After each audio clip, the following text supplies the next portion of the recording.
Tirmizi bab ma jaa anna an-nabiy sallallahu alaihi wasallam qala inni la asma'u buka as-sabiy situ.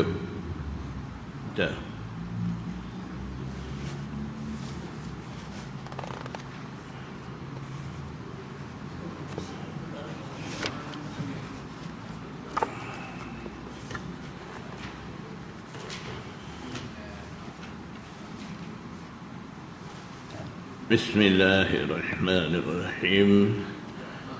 Bab ma jaa anna an-nabiy sallallahu alaihi wasallam qala inni la asma'u buka as-sabiy fi salati fa ukhaffifu. Bab ini datang menceritakan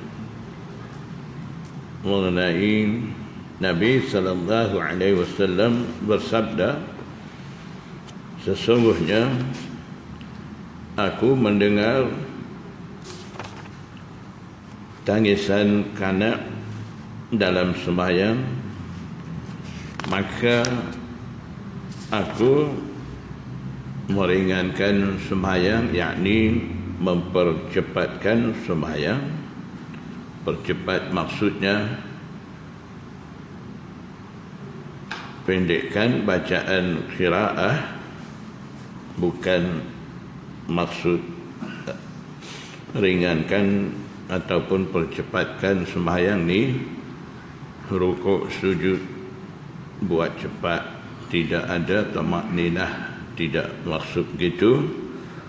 Baca bacaan qiraah, pendekkan bacaan qiraah itu maksud takhfifus salat, fa ukhaffifu. Jadi tajuk bab ni, terjematul bab ni Imam Tirmizi dia jadikan terjematul bab ni dengan lafaz hadis. Hadis kita akan baca selepas ni ada inni la asma'u buka as-sabiy fi salati fa ukhaffifu. Ini merupakan satu kebiasaan adat Imam Tirmizi. Dia akan usaha tajuk bab ni seboleh-bolehnya dia akan jadikan dengan lafaz hadis yang akan ada di bawah tajuk bab tu. Kalau tak dapat, barulah dia guna kalimah sendiri, jumlah sendiri, dia buat tajuk bab tu. Jadi di sini begitulah Imam Tirmizi dia jadikan terjematul bab tu dengan lafaz hadis. Haddatsana Qutaibah akhbarana Marwan bin Muawiyah al-Fazazi an Humayd an Anas bin Malik anna Rasulullah sallallahu alaihi wasallam qala. Riwayat daripada Anas bin Malik, Nabi sallallahu alaihi wasallam bersabda, wallahi, demi Allah, inni la asma'u buka as-sabiy, sesungguhnya aku dengar tangisan kanak, wa ana fi salati, sedang aku dalam sembahyang. Jika Rasulullah SAW menjadi imam tengah sembahyang, bunyi tangisan kanak di belakang, jadi Nabi sallallahu alaihi wasallam bersabda, fa ukhaffifu, maka aku ringankan, percepatkan sembahyang dengan cara pendekkan bacaan qiraah tu. Antaf makhafata antaftatina ummahu, kerana bimbang terfitnah ibunya, ibu kanak tu. Maksudnya takutnya ganggu ibu kanak tu ketika sembahyang ataupun lalai daripada khusyuk dalam sembahyang tu. Nabi sallallahu alaihi wasallam ringkaskan, pendekkan bacaan qiraah dan seterusnya, percepatkan sembahyang dan sudahkan sembahyang dengan cepat. Jadi daripada hadis ni dapati seseorang imam perlu ambil kira keadaan makmum. Terkadang ada makmum bermasalah, ada bawa kanak menangis, ataupun di dalam kumpulan makmum tu ada yang tua, yang uzur. Ketika tu imam jangan baca qiraah panjang, takut mengganggu khusyuk bagi makmum disebabkan ada beberapa masalah ataupun keuzuran yang ada pada sesetengah makmum tu. Jadi ketika tu imam boleh ringkaskan bacaan qiraah dia, kalaulah dia tahu makmum semua ni tidak ada masalah dan sudi imam baca qiraah panjang. Ketika tu tak ngapa imam boleh baca qiraah panjang. Wa fil babi an Abi Qatadah wa Abi Sa'id wa Abi Hurairah qala Abu Isa hadithu Anas hadithun hasanun sahihun babu ma jaa la tuqbalu salatul haid illa bi khimarin. Bab datang berkenaan dengan seseorang wanita yang datang darah haid tidak diterima sembahyang. Wanita datang darah haid kecuali dengan tudung tutup kepala. Jadi tidak maksud di sini wanita yang datang darah haid itu boleh sembahyang dengan menutupi kepala, tidak maksud tu. Maksud al-haid di sini ay al-balighah, yang datang darah haid maksudnya wanita yang dah cukup umur. Wanita dah cukup umur tu bila dia nak sembahyang mesti tutup kepala dia. Tanpa dia tutup kepala, dalam keadaan terbuka rambut kepala, dia sembahyang dia tidak akan diterima. Jadi maksudnya sembahyang daripada wanita yang dah cukup umur balighah itu akan diterima dengan adanya menutup kepala.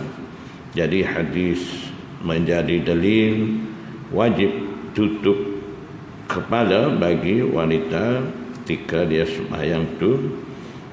Jadi maksud di sini la tuqbalu, tidak diterima.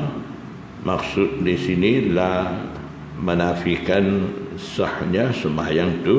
Maknanya la di sini nafyus sihah, menafikan sah sembahyang tu.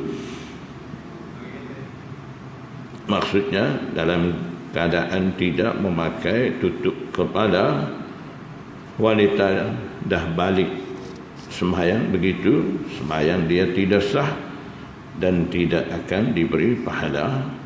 Wa fil babi an Abdullah bin Amr qala Abu Isa hadithu Aisyah hadithun hasanun wal amalu alaihi inda ahli ilmi.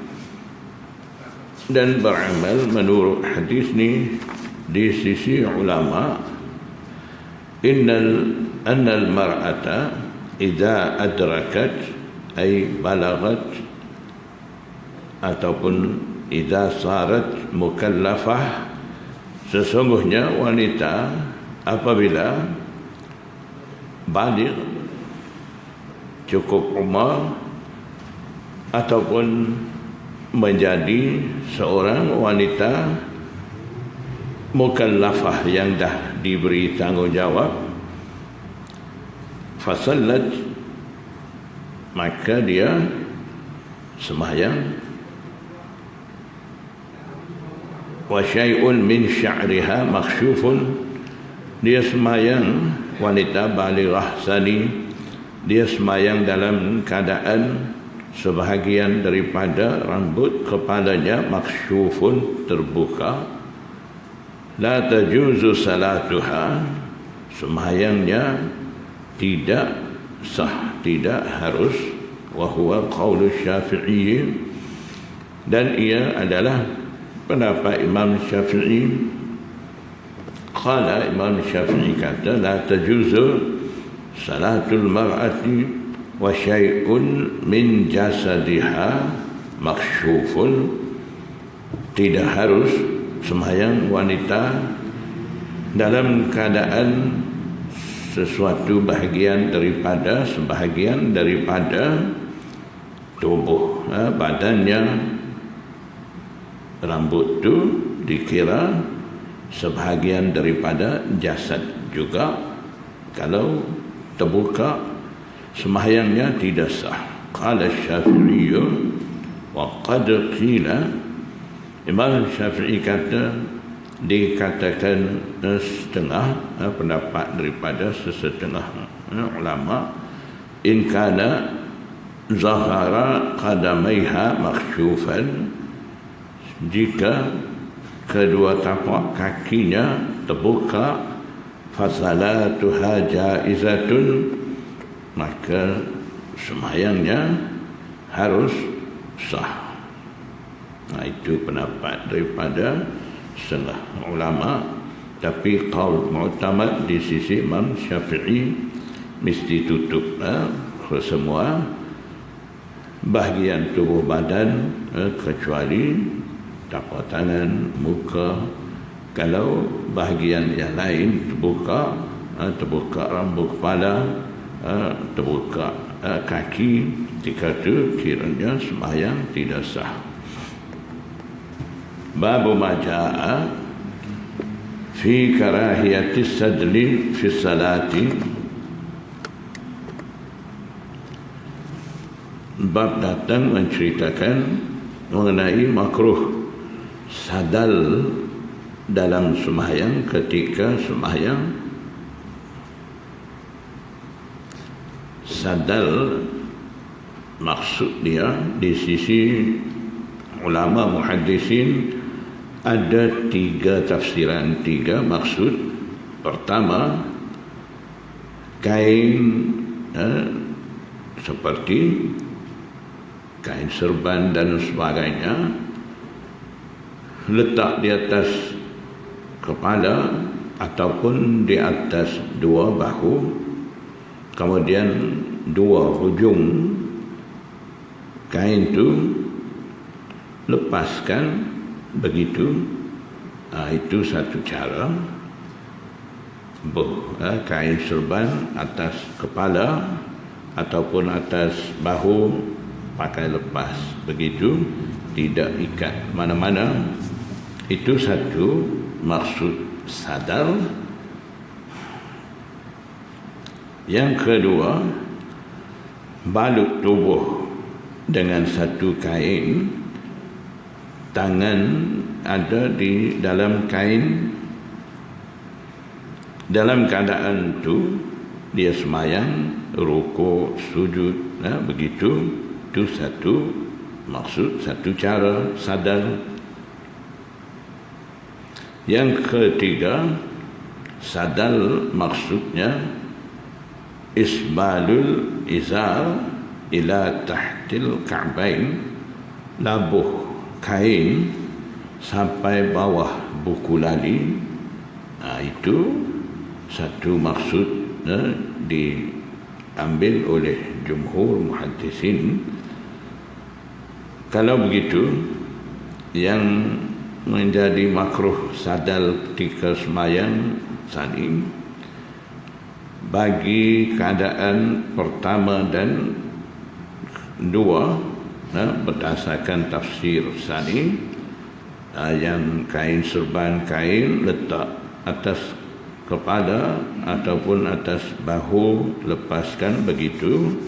Dan cara yang kedua, balut tubuh termasuk tangan, balut dalam kain itu, sembahyang, rukuk, sujud, begitu. Jadi cara pertama, cara yang kedua sani menjadi makruh tu berdasarkan ta'rif sani akan dikira khusus dalam sembahyang, makruh ketika sembahyang, makruh ketika sembahyang, kain serban buh atas kepala ataupun atas bahu, lepaskan begitu, itu makruh ketika sembahyang.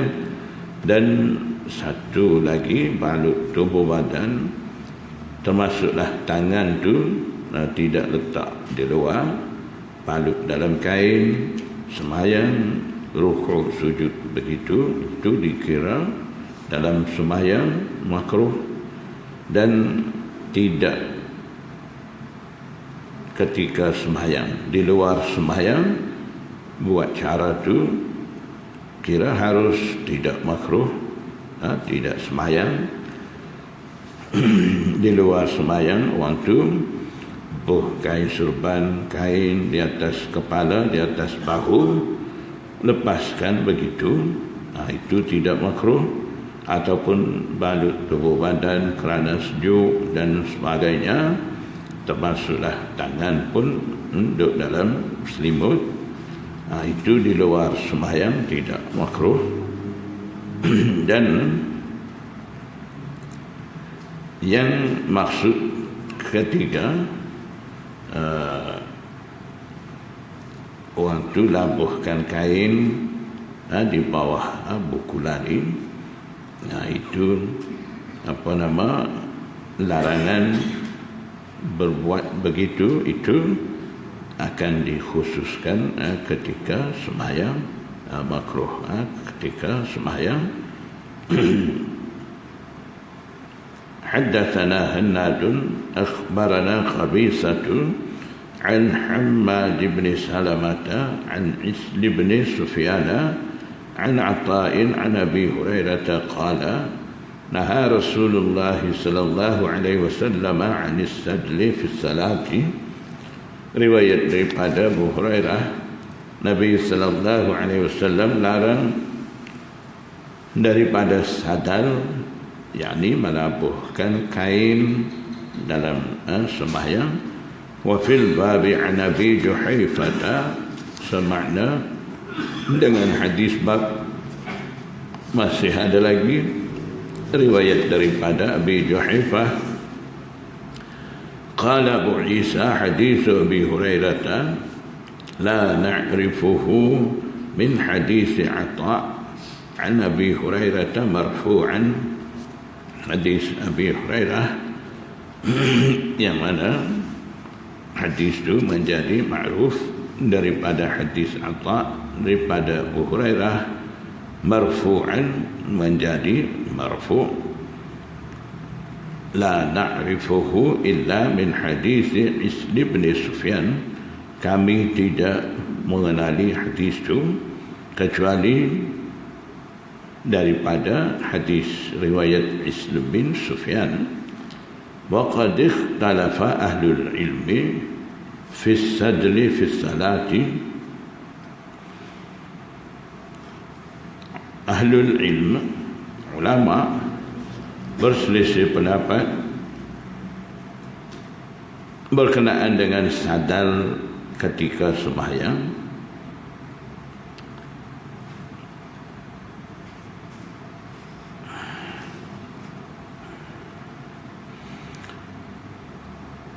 Jadi maksudnya berkenaan dengan takwil hadis ni ada berbeza pendapat di sisi ulama. Fakariha ba'duhum as-sadla fi salati, bahagian daripada mereka ulama menganggap makruh sadal ketika sembahyang. Jadi sadal maksud diambil irsalus thawbi hatta yusibal ard, labuhkan kain sehingga terkena dengan bumi. Pakai cara seperti itu sembahyang itu dianggap makruh. Wa qalu hakadha tasna'ul yahud, dan mereka ulama yang menganggap makruh kata beginilah cara bangsa Yahud, kaum Yahud lakukan. Itu dianggap perbuatan bangsa Yahud.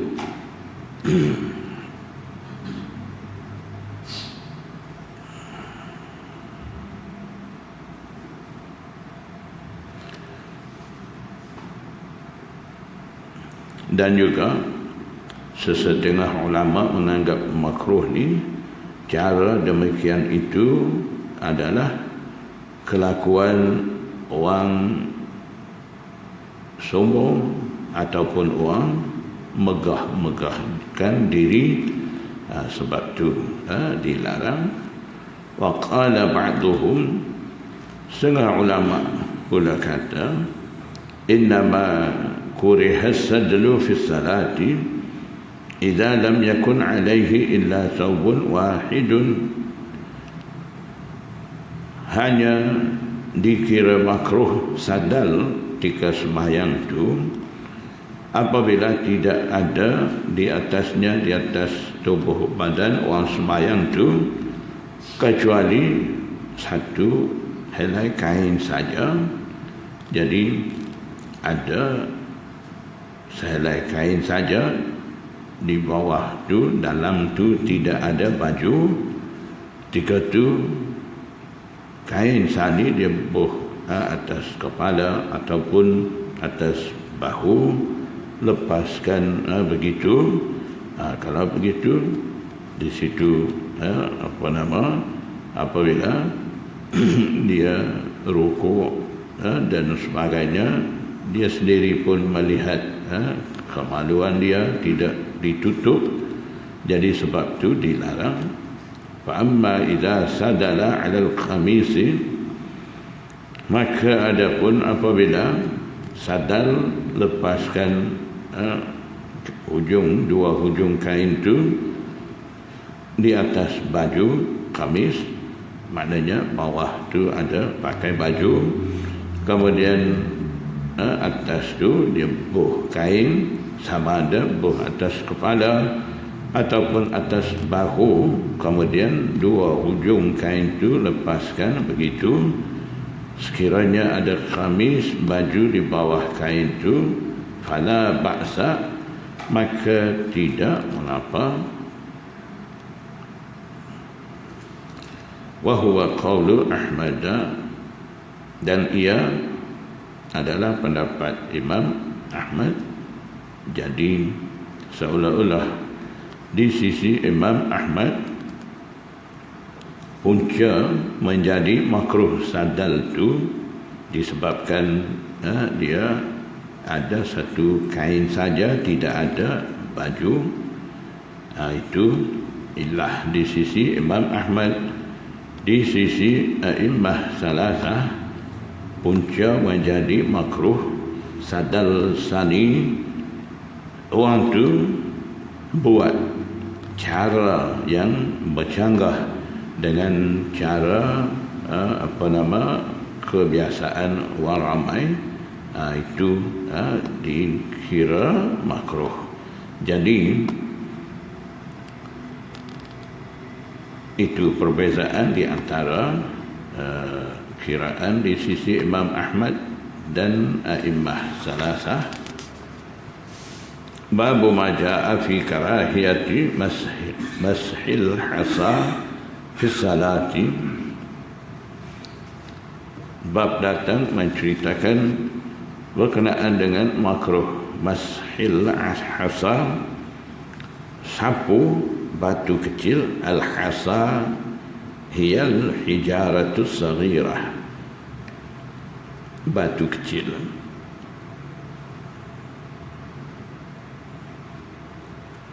Sapu batu kecil ketika sembahyang maksudnya orang tu menghendaki meratakan tempat sujud dia, sapu tempat sujud tu supaya dia boleh sujud di tempat tu dengan senang. Haddatsana Sa'id bin Abdurrahman al-Makhzumi akhbarana Sufyan bin Uyainah 'an az-Zuhri 'an Abi al-Ahwas 'an Abi Dharr 'an an-Nabiy sallallahu alaihi wasallam qala.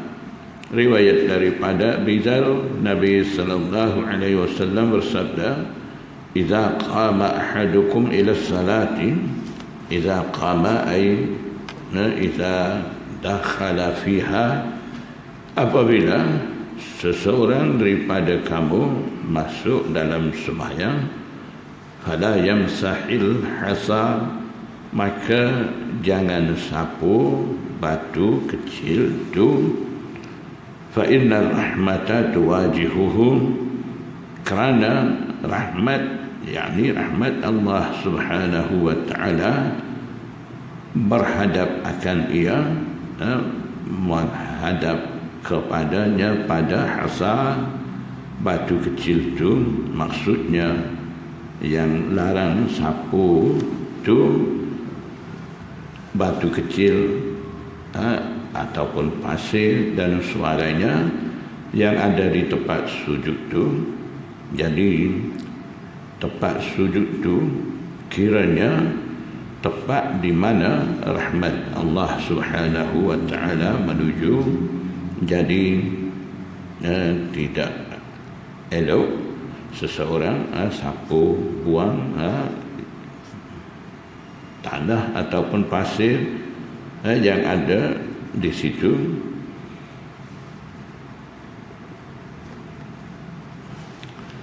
Jadi kebanyakan ulama mereka menganggap perbuatan seperti itu dalam sembahyang makruh, dan di sisi Imam Malik bin Anas, ia kira tidak mengapa boleh buat sapu sekali. Itu dalam penjelasan lepas ni akan tahu. Haddatsana al-Husain bin Hurais akhbarana al-Walid bin Muslim عن الأوزاعي عن يحيى بن أبي كثير قال حدثني أبو سلمة بن عبد الرحمن عن معيكيب قال سألت رسول الله صلى الله عليه وسلم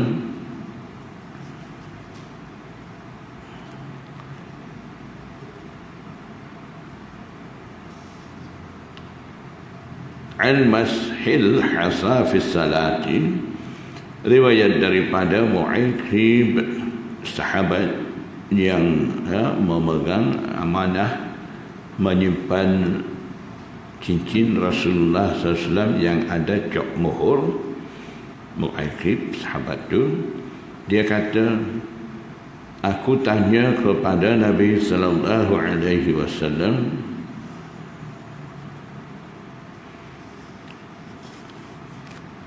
tentang sapu batu kecil di tempat sembahyang tu.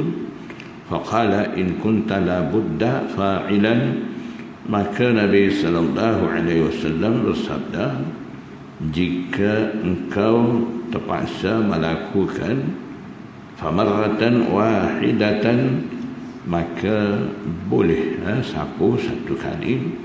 Jadi akhirnya tak selesa sujud kerana ada di situ tempat sujud tu tanah ataupun pasir. Ketika tu terpaksa nak sapu juga tempat sujud tu, kiranya Rasulullah SAW bersabda hanya satu kali boleh.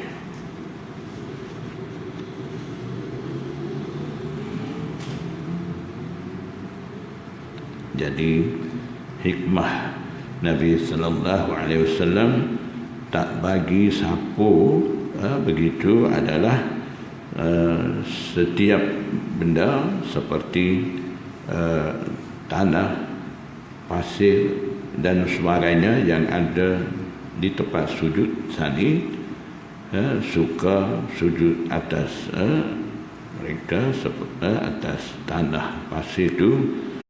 Jadi sebab tu tidak elok ataupun tidak harus buat begitu.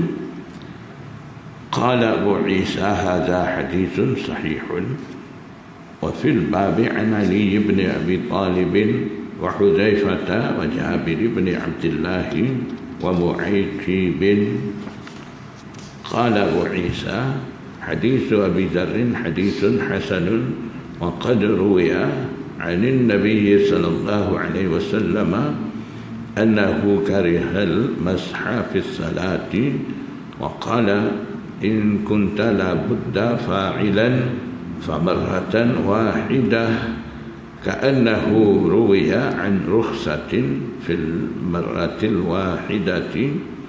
Jadi hadis yang sebut, jika engkau terpaksa melakukan, boleh hanya sapu satu kali, itu seolah-olah diriwayatkan berkenaan dengan rukhsah, keharusan pada satu kali sapu itu. Wal amalu ala hadha inda ahli ilmi.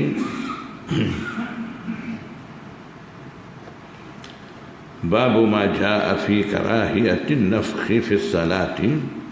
Bab ini berkenaan dengan makruh nafkh, meniup ketika sembahyang tu. Jadi di tempat sujud ada tanah pasir, ketika nak sujud, apabila nak sujud, tiup supaya tanah pasir itu tidak ada lagi di tempat sujud itu. Perbuatan seperti itu juga dikira makruh.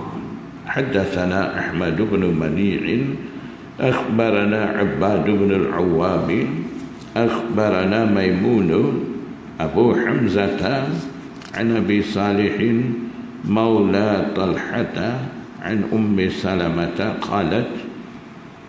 Riwayat daripada Ummu Salamah kata, ra'an Nabi sallallahu alaihi wasallam ghulaman lana. Nabi sallallahu alaihi wasallam melihat seorang kanak budak kami, yuqalu lahu Aflahu, dikatakan, yakni dinamakan baginya Aflah. Nama ghulam tu, budak tu Aflah. Idza sajada nafakha, apabila dia sujud di bumi, nafakha, dia meniup, tiup tanah pasir ada atas bumi itu, supaya hilang tanah, debu, pasir di tempat sujud itu. Ya Aflahu, apabila Nabi sallallahu alaihi wasallam melihat perbuatan Aflah itu, Nabi sallallahu alaihi wasallam bersabda, ya Aflahu tariba wajhuka,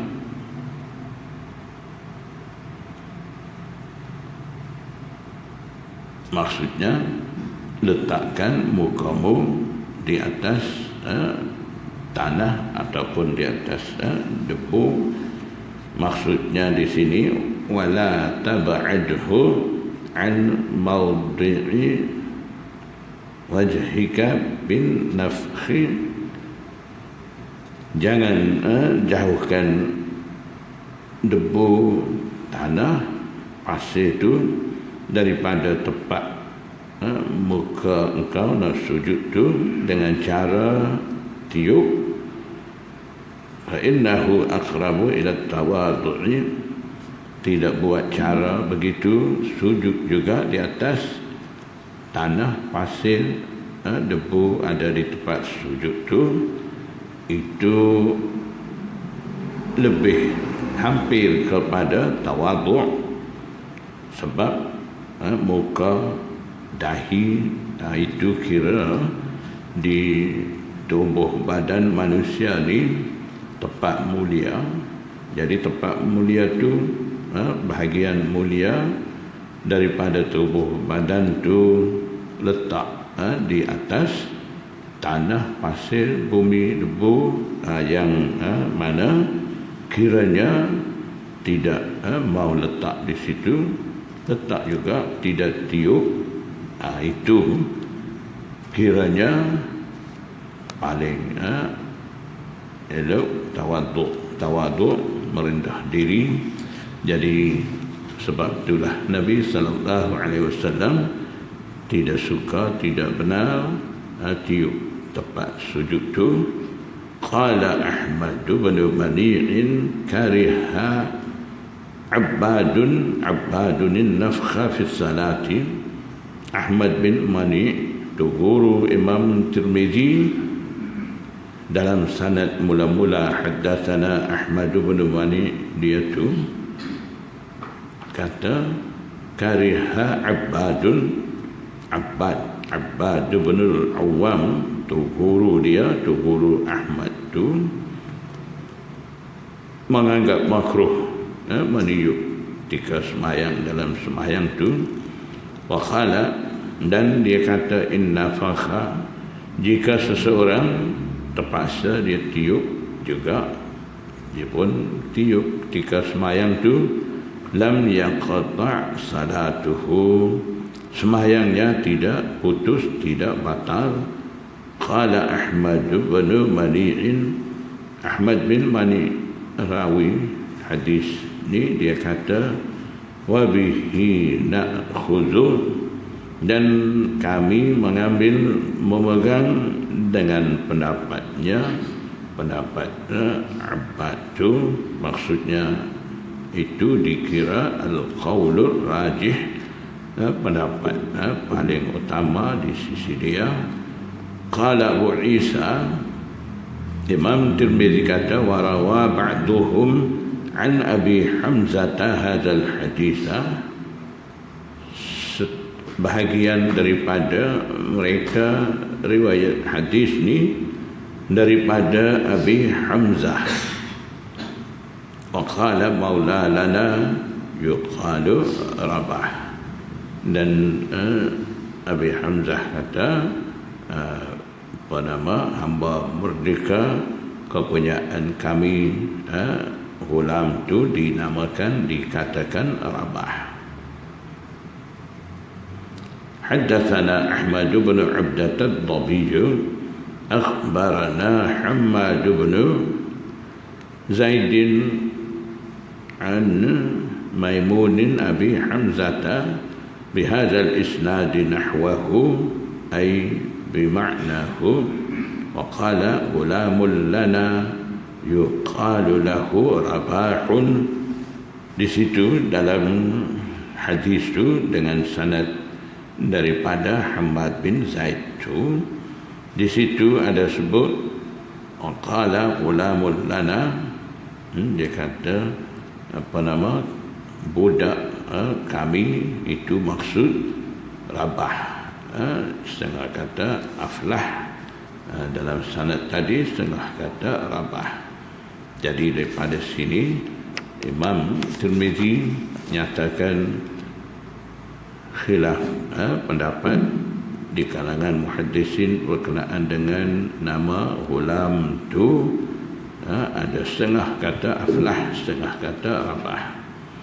Qala Abu Isa wa hadithu Ummi Salamata isnaduhu laysa bidzaka, ay laysa bilqawiyyi.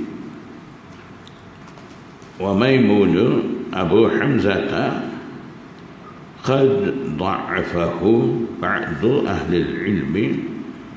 Hadis Ummu Salamah tu cerita berkenaan dengan Ghulam Aflah ataupun Rabah Sani. Hadis itu dianggap sanadnya tidak kuat dan punca menjadi tidak kuat, dhaif sanad itu punca daripada Maimun Abu Hamzah yang riwayat daripada Abi Salih. Dia tu ditadhaifkan oleh setengah ulama. Waqtalafa ahlul ilmi fi nafkhi fi salati, berkenaan dengan tiup ketika sembahyang tu ada perselisih pendapat di sisinya si setengah ulama. Faqala ba'duhum inna fakha fi salati istaqbala salata. Setengah daripada mereka ulama kata jika seseorang tiup ketika sembahyang, ketika nak sujud tu, istaqbala salata, harus memulai, harus sembahyang semula. Wa huwa qaulu Sufyan ats-Tsauri wa ahlul Kufati, ahli Kufati. Ia adalah pendapat Sufyan Tsauri dan ahlul Kufah, iaitu ay Abi Hanifah wa man ma'ahu, Imam Abu Hanifah dan mereka yang sefahaman dengan Imam Abu Hanifah itu panggil ahlul Kufah. Wa qala ba'duhum yukrahun nafkhu fi salati, yukrahun nafkhu fi salati. Setengah daripada ulama menganggap makruh, mereka kata makruh niup ketika sembahyang.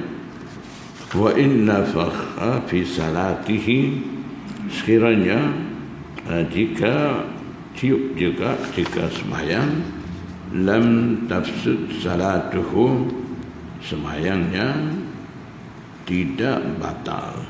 Wa huwa qaulu Ahmad wa Ishaq, itu adalah pendapat Imam Ahmad dan Imam Ishaq. Tadi ada sebut apa istaqbala salata, maksud dia ai ista'nafas salata. Ista'nafa, istaqbala maksudnya bukan istiqbal kiblah, menghadap kiblah dah. Istaqbala di sini maksud dia ista'nafa, buat semula. Jadi maknanya istaqbala salata ay ista'nafa salata, sembahyang semula.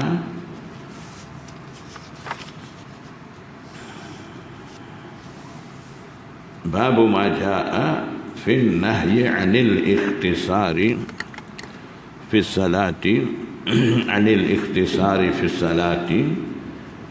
Bab ini datang berkenaan dengan larangan ikhtisar fi salat, ketika sembahyang.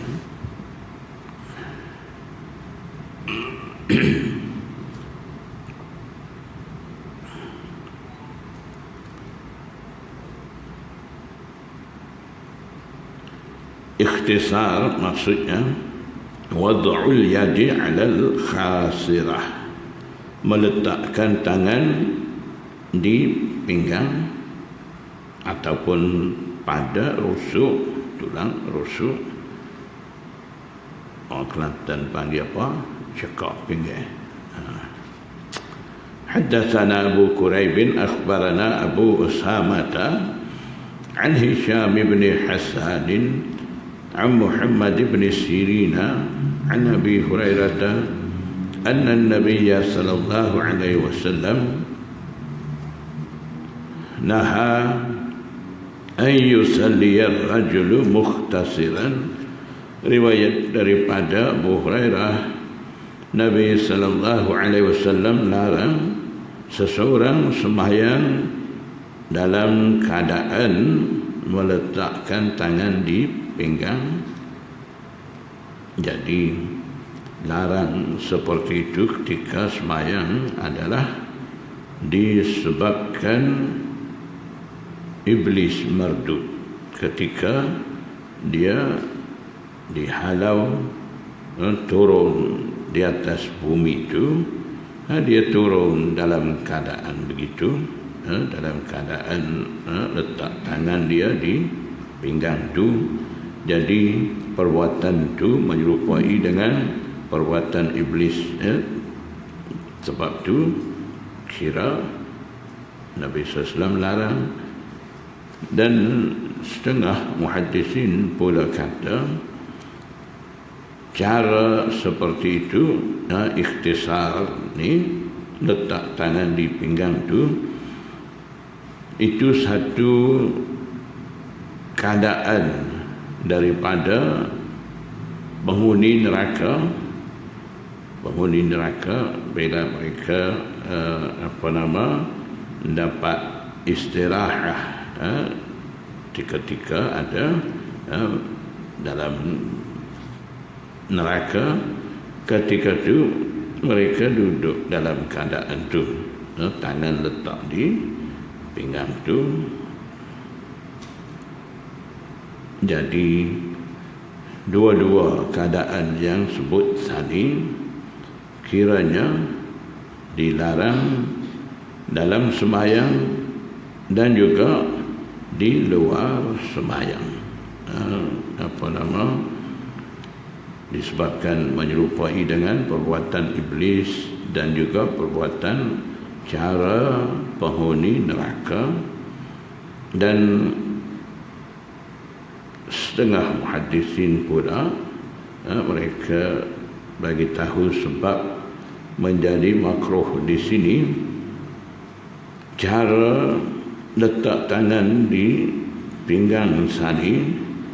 Cara itu bercanggah dengan cara khusyuk khudu' yang dikehendaki dalam sembahyang itu.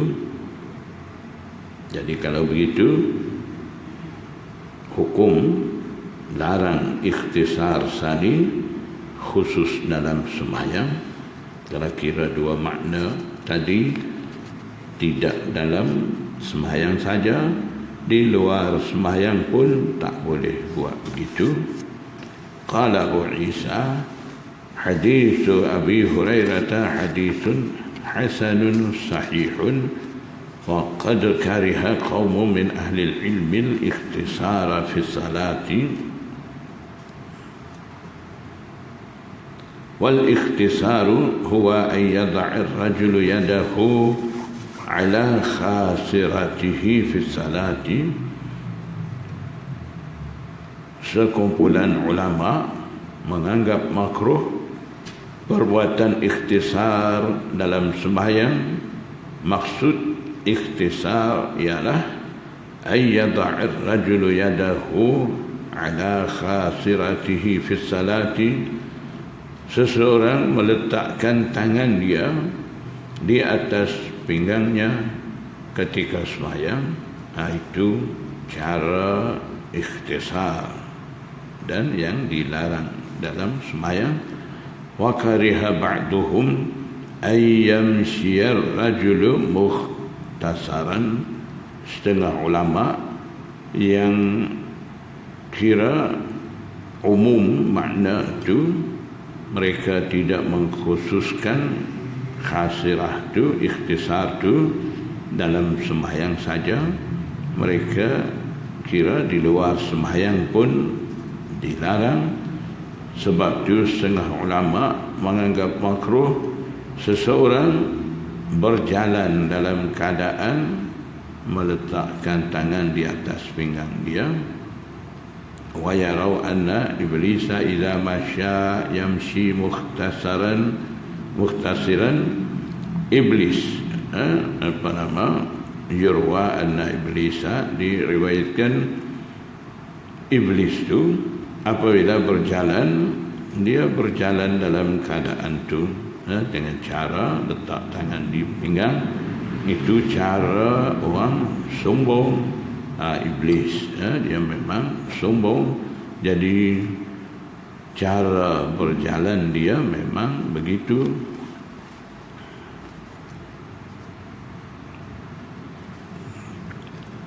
Babu ma jaa fi karahiyati kaffi sya'ri fi salati. Bab ini makruh menjalin rambut ataupun menghimpun rambut ketika sembahyang.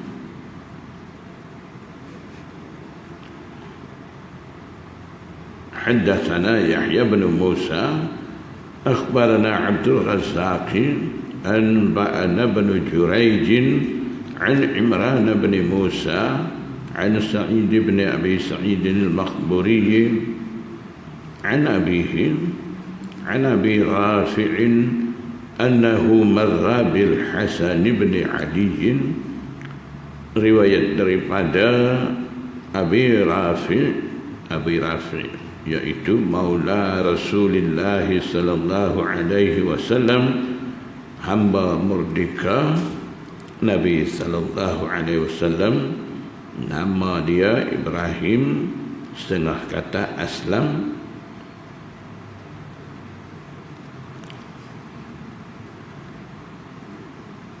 Abi Rafi' Sani, dia lalu di sisi Hasan bin Ali, Sayyidina Hasan, wa huwa yusalli, sedang dia Hasan bin Ali sedang sembahyang, wa qad aqasa dhafratahu, sedang dia menjalin rambutnya. Aqsud dhafrah maknanya jalin rambut. Fi qafahu, letak di bahagian belakang kepala, yakni letak di tekak dia. Fahallaha, lalu Abu Rafi' menguraikan rambutnya, yakni rambut yang terjalin itu. Abu Rafi' lepaskan, menguraikan rambut itu, rambut Hasan. Faltafata ilaihi al-Hasanu mughdaban, Hasan bin Ali berpaling kepadanya dalam keadaan marah. Tengah dia sembahyang, dibuka jalinan rambut dia, terasa marah. Faqala, melihat keadaan Hasan bin Ali marah, Abu Rafi' kata, aqbil ala salatika, hadaplah kata sembahyang engkau, maksudnya teruskan sembahyang. Wala taghdab, jangan engkau nak marah. Fa inni sami'tu Rasulullah sallallahu alaihi wasallam yaqulu dhalika kiflu syaitani. Kifl maksud dia mawdi'u qu'udi syaitan. Kiflu syaitan ay mawdi'u qu'udi syaitan. Kerana jangan engkau marah, kerana aku dah pun dengar Nabi sallallahu alaihi wasallam bersabda, itu adalah kiflu syaitan, tempat duduk syaitan. Bila buat begitu, syaitan duduk di situ, maknanya mudah syaitan nak ganggu orang sembahyang tu.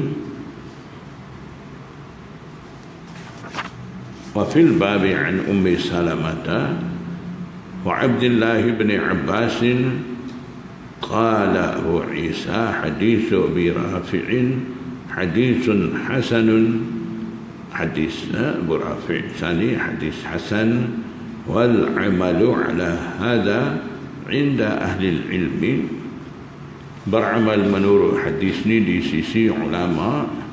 Karihu ay yusalli ar-rajulu wa huwa ma'qusun ay madhfurun.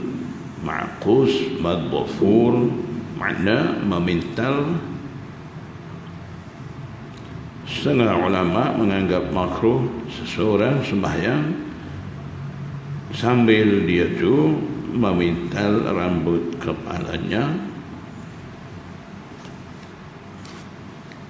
Jadi larangan seperti ini mukhtasun birrijal, dikhususkan dengan kaum lelaki,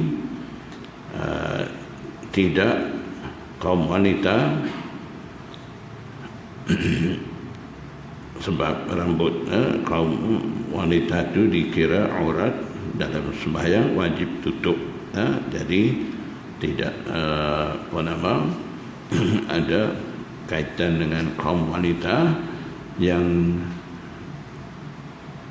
larang ketika sembahyang. Buat cara itu adalah bagi kaum lelaki.